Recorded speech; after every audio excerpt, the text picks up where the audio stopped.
こんにちは、レモンデンです。今回のビデオではちょっと私の大まかなブドウ歴と、それからこの動画がどういうコンセプトで作成されるかについてお話しさせていただきたいと思います。まず私のことなんですけど、私は高校の時から空手を始めて、大学まで道場で修行しておりました。修行した主な流派は総統間流と剛柔流です。ただ競技化されていた空手だったので、実戦でその路上で一般にものすごく喧嘩の強い人とか、例えば武道経験がある人と実際に争いになった時に勝つ自信はあまりなかったですね。そういう意味で自分の持ってる帯の色とかにも自信は持ってませんでした。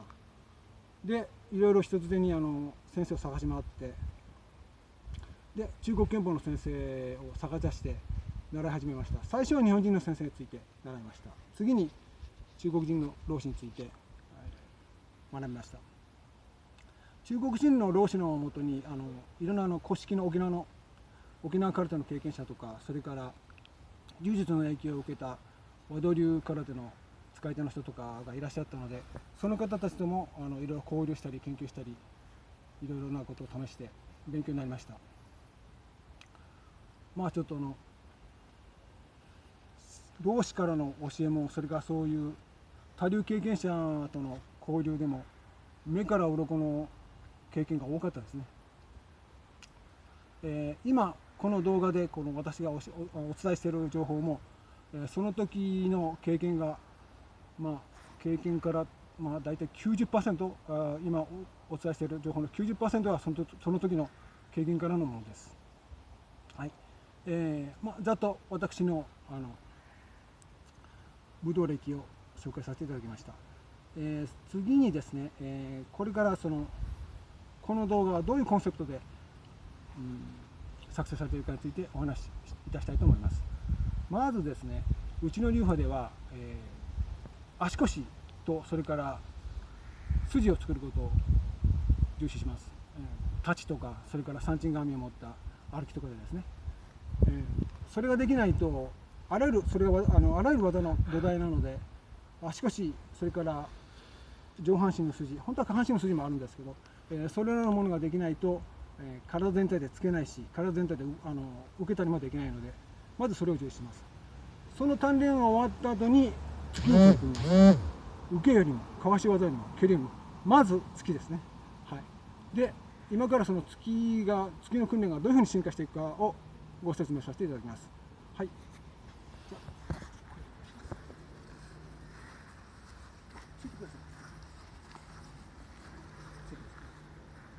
今、正拳突きやっていただきました。はい、でまずですね、しっかりですね、拳を握って、これからつきます。この拳を握るまでにいろいろ練習しないといけませんけど、はい、やってください。こう。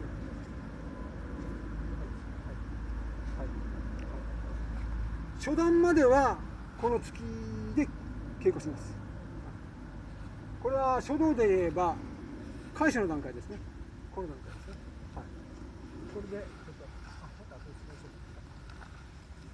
れでですね、2段になるとこれがちょっと変わります。こうしっかり握ってた拳を中に空間を空けてですね、ちょっと見えますか？中に空間を空けてつくようにします。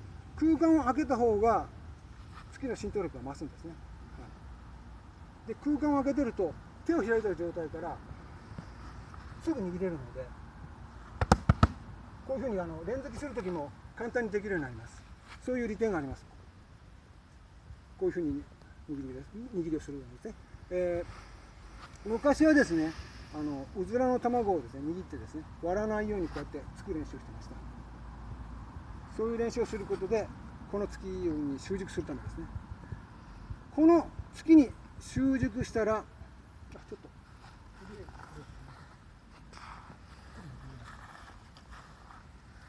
普通はこれで突きますね。で2段になったらここの中を開けて突きます。少し浸透力が増します。でこの次に集中したら、次はですね、この指を伸ばします。このように手を L 字状にしますね。この状態で、正拳のようについてあります。今言おうとしたでしょ。今度は縦拳でこれでついたりしますね。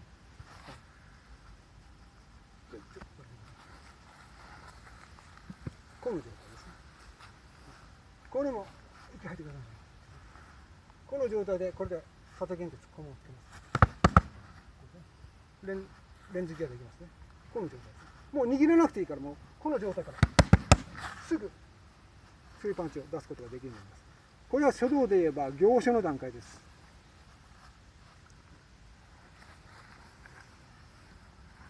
次の段階はもうこれすら取らないです。もうこの状態です。もう堕落さな感じで、この状態、これどんなふうに見えますか？なんかバカみたいに見えますけど、これ当てるとどうなるか、これなんですね。かなり力ありますね。これは当てないと、当てると、